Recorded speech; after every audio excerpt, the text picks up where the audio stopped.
بسم اللہ الرحمن الرحیم نحمد و نصلی و نسلم علی رسول الکریم.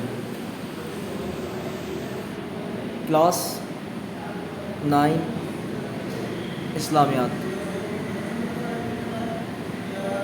آج اسلامیات کی کلاس ہے. اس میں جو پہلا چیپٹر ہے قرآن مجید کا تعارف، اس کے متعلق ہم بات کریں گے. اور اس سے پہلے ہم ذرا یہ سمجھ لیں کہ جو گزشتہ سال 2020 اور 2021 کے اندر جو اسلامیات پڑھائی جا رہی تھی 21 تک، وہ اب اسلامیات بدل چکی ہے. باقاعدہ کوئی نوٹیفیکیشن تو ابھی ہمیں موصول نہیں ہوا. بہرحال جو ایک غالب قیاس ہے اور غالب گمان ہے وہ یہی ہے کہ اب جو نئی والی اسلامیات آئی ہے وہی اسکولز کے اندر پڑھائی جا رہی ہے اور طلباء کو وہی چیزیں سمجھائی جا رہی ہیں، سکھائی جا رہی ہیں اور لکھوائی جا رہی ہیں. تو ہم بھی اسی سلسلے کو آگے بڑھا رہے ہیں کہ اگر یہ نئی کتاب اپنے اختتام کو پہنچتی ہے اور اسی طریقے سے یہ کتاب آگے چلتی ہے اور نصاب میں داخل ہو چکی ہے تو پھر ہم اس سے طلباء کو مستفید کریں اور طلباء کو یہ چیز سمجھائیں اور یہ چیز بتائیں. آج جو سوال ہمارے سامنے ہے، کتاب کا تعارف تو ہو چکا. اب اس کے بعد ہم یہ سمجھیں گے کہ اس کا پہلا سوال ہے لفظ قرآن کا مطلب لکھیں، کہ قرآن کا جو یہ لفظ ہے اس کا مطلب کیا ہے. تو اس کا جواب اگر ہم دیکھیں تو اس کا جواب یہ ہے، قرآن مجید یہ لفظ قرآن ڈکشنری کے اندر یعنی لغت کے اندر اس کا معنی ہوتا ہے پڑھنا، اور قرآن کے معنی پڑھی ہوئی کتاب بھی ہوتا ہے. لیکن شریعت کے اندر، اصطلاح کے اندر جو اس کا مطلب ہے وہ ہے اللہ تعالیٰ کا وہ کلام جو حضرت محمد رسول اللہ صلی اللہ علیہ وسلم پر حضرت جبرائیل امین علیہ السلام کے ذریعے سے نازل ہوا اور مصاحف میں لکھا گیا. اس سے ایک بات اور سمجھ لیں، اگر ہم سے کوئی پوچھتا ہے قرآن مجید کسے کہتے ہیں، قرآن کریم کسے کہتے ہیں، یا قرآن مجید کی تعریف کیا ہے، تو ہم کیا کہتے ہیں؟ قرآن مجید اللہ تعالیٰ کی کتاب ہے. یہ بالکل درست ہے، لیکن یہ مکمل تعریف نہیں ہے.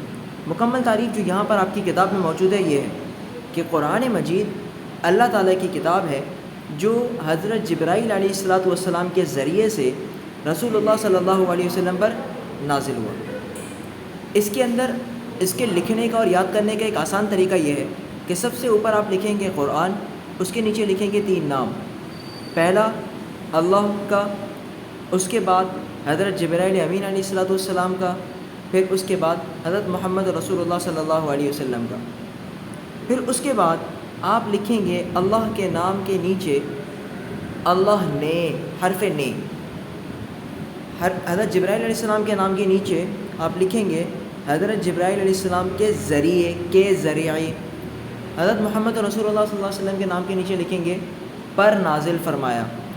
تو اس سے آپ کو یاد رہے گا کہ قرآن مجید اللہ تعالیٰ کی کتاب ہے جو اللہ تعالیٰ نے حضرت جبرائیل علیہ السلام کے ذریعے سے حضرت محمد رسول اللہ صلی اللہ علیہ وسلم پر نازل فرمائی.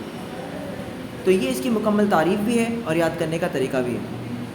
اب ہم آتے ہیں سوال نمبر 2 کی طرف. سوال نمبر 2 آپ کا ہے سورت اور آیت کا مطلب بیان کریں، کہ سورت کسے کہتے ہیں اور آیت کسے کہتے ہیں. یہ 2 چیزیں ہیں، ذرا ان کو دیکھیں کہ کیا ہے. سب سے پہلے سمجھیں، سورت کم از کم 3 آیات پر مشتمل ہوتی ہے. سورت کی نشانی کیا ہے؟ سورت کسے کہتے ہیں کہ اس کی پہلی تعریف یہ ہو گئی کہ سورت کی نشانی یہ ہے کہ یہ کم سے کم 3 آیتوں پر مشتمل ہوتی ہے، اس سے کم آیتیں نہیں ہوتی. اور ہر سورت کا ایک خاص مضمون اور موضوع ہوتا ہے، جس کی ابتدا میں سورہ توبہ کے علاوہ بسم اللہ الرحمن الرحیم بھی لکھا جاتا ہے. تو یہ تمام باتیں پتہ چلتی ہیں کہ یہ تمام کی تمام علامتیں ہیں سورت کی. اب آیت کسے کہتے ہیں؟ آیت کی ڈکشنری کے اکارڈنگ جو میننگ ہے وہ ہے نشان یا علامت کے. اب شریعت کے اندر کسے کہتے ہیں آیت؟ قرآن شریف کے ایک فقرے کو، یعنی قرآن مجید کے ایک فقرے کو کہتے ہیں، اور فقرے کے آخر میں ایسا گول نشان بنا ہوتا ہے جو کہ علامت کے طور پر ہوتا ہے. تو اسے ہم کیا کہتے ہیں؟ آیت. یہاں پر آپ کے 2 سوال مکمل ہو گئے. سوال نمبر 3 دیکھیں، مکی اور مدنی صورتوں کا فرق تحریر کریں.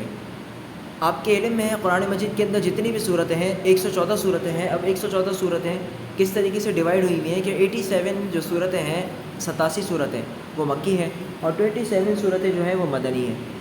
اب مکی صورت کسے کہتے ہیں، مدنی صورت کسے کہتے ہیں، یہ کیسے ڈیسائیڈ ہوگا کون سی صورت مکی ہے کون سی صورت مدنی ہے؟ کیا یہ کسی نے کچھ اپنے طور پر ڈیسائیڈ کر لیا یا اس کا کوئی رول ہے، کیا طریقہ ہے؟ تو اس کے متعلق بتائیں۔ قرآن مجید کی صورتوں کا نزول کے اعتبار سے 2 حصوں میں تقسیم کیا گیا ہے۔ وہ آیات یا صورتیں جو ہجرت مدینہ سے قبل نازل ہوئی وہ مکی کہلاتی ہیں، اور جو ہجرت مدینہ کے بعد نازل ہوئی وہ مدنی کہلاتی ہیں۔ اس اعتبار سے مکی صورتوں کی تعداد 86، یہاں پر 86 ہے لیکن صحیح تعداد 87 ہے، اور مدنی صورتوں کی تعداد 28، صحیح تعداد 27 ہے۔ اب اس کے علاوہ کچھ خصوصیات بھی انہوں نے لکھی ہیں کتاب کے اندر، لیکن اتنا جواب بھی بہرحال کافی ہے کیونکہ مختصر جواب ہے۔ سوال نمبر 4 اگر ہم دیکھیں، قرآن کریم کے مشہور نام تحریر کریں، تو اس کا جواب اگر ہم دیکھیں گے تو کچھ نام آپ کی کتاب میں دیے گئے ہیں، وہ قرآن مجید کے مشہور نام ہیں، جیسا کہ القرآن، یہ کلام پاک کا یہ اصلی اور ذاتی نام ہے۔ الفرقان، حق اور باطل میں فرق کرنے والی کتاب۔ الذکر، یعنی نصیحت کرنے والی کتاب۔ الکتاب، خاص کتاب یعنی اللہ تعالیٰ کی کتاب قرآن مجید۔ الہدیٰ، راہ دکھانے والی کتاب۔ النور، روشنی والی کتاب۔ الحق، ثابت شدہ کتاب۔ الشفا، یعنی جسمانی اور روحانی بیماریاں ختم کرنے والی کتاب۔ التنزیل، اتاری ہوئی کتاب۔ یہ تمام کے تمام نام ہیں قرآن مجید کے، اور ان کے پھر معانی بھی آپ کے سامنے لکھے ہوئے ہیں۔ قرآن مجید کے فضائل کے متعلق کم از کم 2 احادیث بیان کریں۔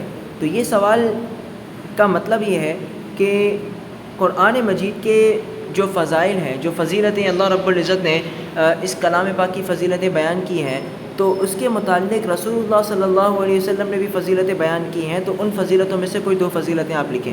تو رسول پاک صلی اللہ علیہ وسلم نے قرآن مجید کی تعلیم حاصل کرنے والے کے لیے فرمایا ہے، خیرکم من تعلم القرآن وعلمہ۔ صحیح بخاری کی یہ حدیث ہے، اس کا ترجمہ ہے تم میں سے بہتر وہ شخص ہے جو قرآن سیکھے اور سکھائے۔ اور ایک اور جگہ رسول پاک صلی اللہ علیہ وسلم نے ارشاد فرمایا کہ میں تمہارے درمیان 2 ایسی چیزیں چھوڑے جا رہا ہوں جن پر عمل کرنے کے بعد تم کبھی گمراہ نہیں ہوگے، ایک قرآن اور دوسری میری سنت ہے، جو دونوں ہرگز جدا نہیں ہوں گے یہاں تک کہ دونوں میرے پاس حوض کوثر پر حاضر ہوں۔ مستدرک کی حدیث ہے۔ ان دونوں حدیثوں سے قرآن مجید کی فضیلت معلوم ہوتی ہے کہ قرآن مجید کتنی افضل ترین کتاب ہے اور اس پر عمل کرنا کتنا ضروری ہے۔ اگلا سوال نمبر 6 اگر ہم دیکھیں، قرآن مجید کے حقوق اور آداب بیان کریں۔ تو قرآن مجید کی جو حقوق اور آداب ہیں ان کے متعلق اس کتاب میں جو ذکر کیا گیا ہے وہ کچھ اس طریقے سے ہے کہ قرآن مجید ایک بابرکت کتاب ہے، اس کی شان عام کتابوں سے بڑھ کر ہے، اس لیے مسلمانوں پر اس کے حقوق و آداب عائد ہوتے ہیں جن کا خیال رکھنا بہت ضروری ہے۔ پہلا حق کیا ہے؟ قرآن مجید پر ایمان لانا، یہ ضروری ہے۔ دوسرا حق، قرآن مجید کو باوضو پڑھنا اور غور سے سننا، یہ 2 حق ہیں کہ ایک تو یہ ہے کہ اس کو باوضو پڑھنا، وضو کر کے پڑھنا، یہ اس کا حق ہے، اور دوسرا جب پڑھا جائے تو اسے توجہ سے سننا۔ تیسرا حق کیا ہے؟ قرآن مجید کو سمجھنا، قرآن مجید میں تدبر اور غور و فکر کرنا۔ تدبر مطلب اس کو سمجھنے کی کوشش کرنا، اور اس کے اندر غور و فکر کرنا، جو باتیں بتائی جا رہی ہیں وہ کس حد تک بتائی جا رہی ہیں اور اس کا مقصد کیا ہے۔ چوتھا حق کیا ہے؟ قرآن مجید پر عمل کرنا،